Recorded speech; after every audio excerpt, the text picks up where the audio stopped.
میرا مالک اللہ، میرا رازق اللہ، میرا محافظ اللہ، میرا مددگار اللہ، میرا پشپناہ اللہ، میرا دوست اللہ۔ یہ دوستی ہے اللہ کی جو لب لباب ہے، حاصل ہے ایمان کا، اسی کا نام ولایت ہے۔ اور یہ اللہ کے سروں پر سین نہیں ہوتے۔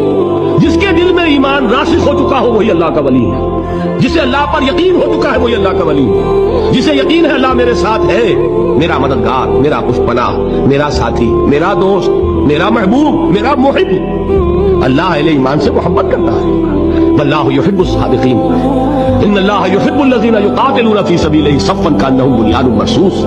اللہ محبت کرنے والا، اہل ایمان محبوب، اور اہل ایمان محبت کرنے والے اللہ محبوب۔ والذین آمنوا اشد حبا للہ۔ آپ تصور کیجئے جسے یہ رشتہ ایمان یا رشتہ ولایت حاصل ہو جائے، الا ان اولیاء اللہ لا خوف علیہم ولا هم یحزنون، آگاہ ہو جاؤ، اللہ کے دوستوں کے لیے نہ کوئی خوف ہے نہ کوئی حزن ہے۔ اور میں بیان کر چکا تھا، خوف اور حزن کے خاتمے ہی کا نام